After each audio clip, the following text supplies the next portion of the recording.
আজকে সংস্কারের নামে ওই যে শ্রমিক কৃষক মেহনতি মানুষের স্বার্থ রক্ষা করছেন না, কিন্তু আমাদের সংবিধানের 4 মূলনীতি পরিবর্তন করতে চান। আমাদের যে শাসনতন্ত্রের কাঠামো আছে অধিক খরচ করে দ্বিকক্ষ করতে চান। নারীদের আসন না বাড়িয়ে এমন কাজ করতে চান 50 সাল পর্যন্ত যাতে ঝুলে যায়। বাংলাদেশ যে একটা কঠিন পরিস্থিতি অতিক্রম করছি, সেই কঠিন পরিস্থিতিতে আমাদের কি করণীয় সেটা আপনারা নিজেরাও চিন্তা করছেন। আপনারা শুনেছেন যে দেখবেন রাজনীতির বিভিন্ন দল আছে, তারা তাদের কথা বলে এই কাজটা করে, আবার এখানে নানা ধরনের গোষ্ঠী আছে, তারা তাদের কাজ করে। আমরাও বিভিন্ন সময় আমাদের দায়িত্ববোধ থেকে আমাদের কথা বলি। আজকে আমরা এখানে কেন সমবেত হয়েছি আমাদের ব্যানারে দেখেছেন। প্রথমত, বাংলাদেশে এই বিরাট গণঅভ্যুত্থানের পর যে মব শুরু হয়েছিল সেই মব এখনো দূর হয় নাই, বরঞ্চ নগ্ন রূপ নিয়েছে। আপনাদের মনে আছে ঘটনার পর পর আমাদের পুলিশের স্টেশন জ্বালিয়ে দেওয়া হলো, কদিন পরেই না প্রায় সাথে সাথে বেগম রোকেয়ার মুখে চুনকালি দেওয়া হলো। এক সময়ের মুক্তিযোদ্ধা মনিউদ্দিন খান বাদলের কবরেও হামলা চালানো হলো। আর রাস্তাঘাটে তো মব আছেই। সাহেব তখন কি করলেন? আপনারা কেউ প্রশ্ন করতে পারেন আপনারা কি করেছেন? পরিষ্কার করে বলি, 5ই আগস্টই সন্ধ্যায় আমরা বামপন্থীরা বলেছিলাম গণঅভ্যুত্থান ঠিক আছে, কিন্তু মুক্তিযুদ্ধ ইতিহাস ঐতিহ্য এর উপরে কোনো হামলা চলবে না, কোনো মব চলবে না। এই মব এখনো চলছে। আমাদের পরিষ্কার বক্তব্য, সরকার না চাইলে এ ধরনের ঘটনা ঘটতে পারে না। নেপালের কথা শুনলেন না? আমাদের যারা মব করে, আমাদের ইউনূস সাহেবের সরকার আর তার চেলাবেলারা আকার ইঙ্গিতে যা বলে তাতে ভাবতে এরকম খারাপ কিছু করছে না। আমরা পরিষ্কার করে বলতে চাই, ইউনূস সাহেব তার সরকারকে এবং তার সমর্থকদের আপনারা 5ই আগস্টের পর যেসব কাজগুলো হয়েছে এর দায় এড়াতে পারবেন না। অতীতের পতিত স্বৈরাচারে যেমন বিচার হচ্ছে, আজকে যদি অন্যায়কারীদের আপনি বিচার করে না যান, জনগণ এক সময় এর বিচার করবে। আমাদের পরিষ্কার কথা, আর দেরি না করে বাংলাদেশে যেন আর একটা ঘটনা না ঘটে সেই ব্যবস্থা করতে হবে। এই সরকারের নিয়ে আর বেশি কথা বলতে চাই না, একটা মনে না করিয়ে দিতে পারছি না। সংস্কার নিয়ে অনেক কথা হয়, আজকে সেটা নিয়ে কথা বলতে চাই না। মনে আছে নারী সংস্কার কমিটি হয়েছিল? আপনাদের মনে আছে? মনে আছে নারী সংস্কার কমিটিতে অনেক কিছু ভালো কথা ছিল, আমরা তার সাথে ছিলাম, অনেক বিষয় আমরা সংযুক্ত করতে বলেছি, কিন্তু উগ্র শক্তি সরোয়ার্দী উদ্যানে হুমকি দিল। হুমকি দেওয়ার পরে দেখি আর কোনো কথা নাই। এত আলোচনা হয়, এইটা নিয়ে কোনো আলোচনা হয় না। এত কথা বলা হয়, বাংলাদেশের মানুষের জন্য তো আগে দরকার সবার কাজের নিশ্চয়তা, আগে দরকার ন্যূনতম মূল্য নিশ্চিত করা, আগে দরকার কৃষক সে যাতে ঠিক মতো তার ফসল ফলাতে পারে, উৎপাদন খরচ কমে, আর সে যাতে বাজারজাতকরণ করতে পারে। শুনেছেন এটা নিয়ে কোনো আলোচনা হয় ভাই? কোনো আলোচনা হয় না। আমরা তাই দ্বিতীয় বলেছি, সব কথার আমাদের দিক থেকে প্রধান কথা হলো শ্রমজীবী মেহনতি মানুষের স্বার্থ রক্ষা করতে হবে। ইপিজেডে গুলি হবে কেন? কেন এখনো কলকারখানার শ্রমিকরা রাস্তায় থাকবে? কেন কলকারখানা বন্ধ হবে? অনেকের মাজায় দড়ি পড়ে, বেতন বকেয়া দেয় না। কোন মালিকের মাজায় দড়ি পড়েছে ভাই? নাম বলতে পারবেন? পড়ে নাই। তার মানে প্রকারান্তরে ওরা তাদের স্বার্থ রক্ষা করছে। আমরা বলি অনতিবিলম্বে যে কয়দিন আছেন শ্রমজীবী মেহনতি মানুষের স্বার্থ দেখে। আমরা 3 নম্বর দাবিতে আজকে সমবেত হয়েছি। আমরা জানি মার্কিন সাম্রাজ্যবাদ তার নিজস্ব স্বার্থের নজরের দিকে অনেকদিন ধরে মুক্তিযুদ্ধে বিরোধিতা করেছিল, অনেকে এখন জানেও না, বলেও না। 7ম নৌবহর পাঠিয়েছিল বঙ্গোপসাগরে।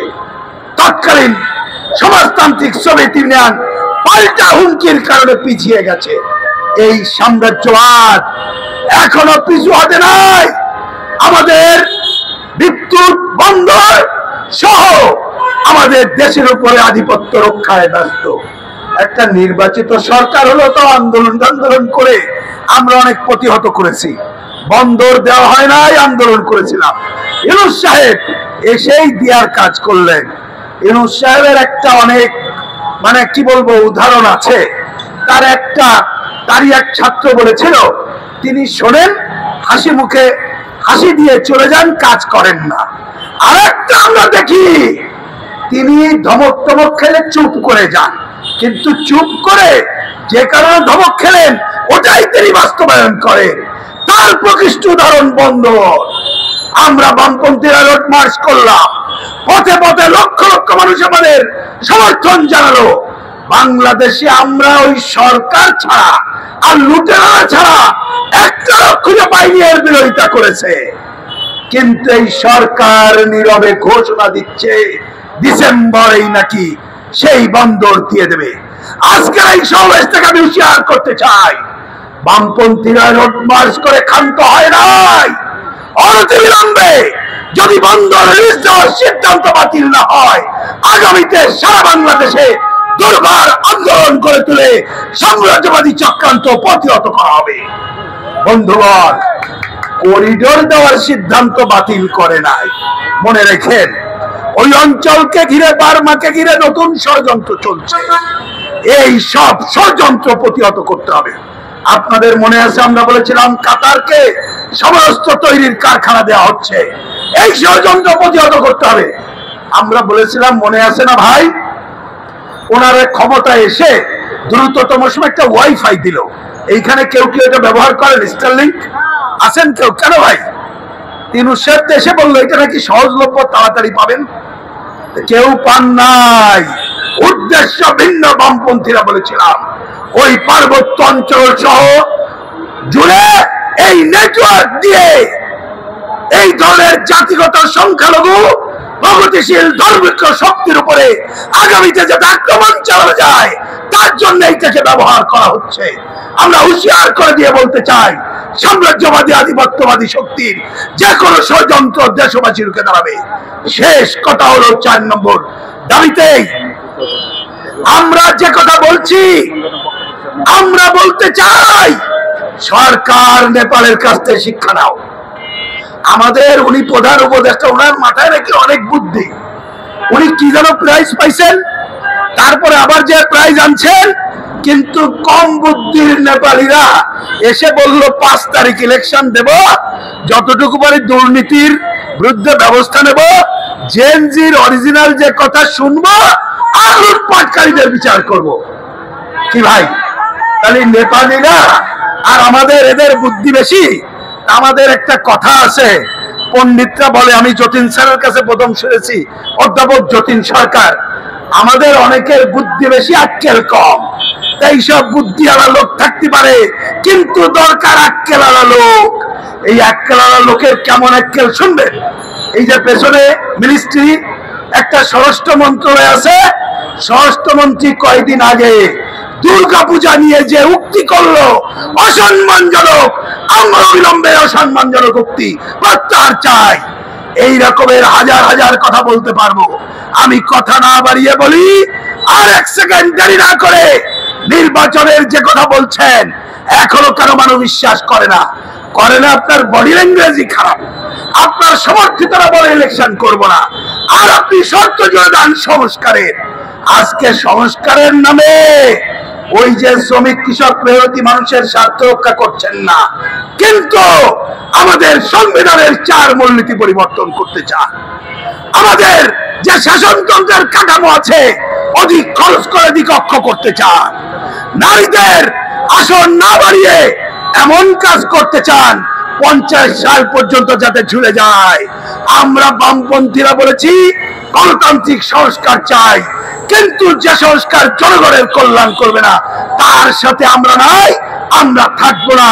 তাই বলেছি অনতিবিলম্বে নির্বাচন দিয়ে নির্বাচিত প্রতিনিধির হাতে ক্ষমতা হস্তান্তর করেন। এই দাবিতে আমাদের এই সমাবেশে যারা এসেছেন তাদের ধন্যবাদ জানিয়ে এলাকায় এলাকায় ফিরে যেয়ে জনমত গড়ে তুলবেন, যাতে আগামীতে বৃহত্তর আন্দোলন গড়ে তুলে আমরা দাবি আদায়ের পথে অগ্রসর হতে পারি। এই আহ্বান জানিয়ে আমার কথা শেষ করছি এবং আজকের সমাবেশের কাজ এখানেই আমরা শেষ করছি।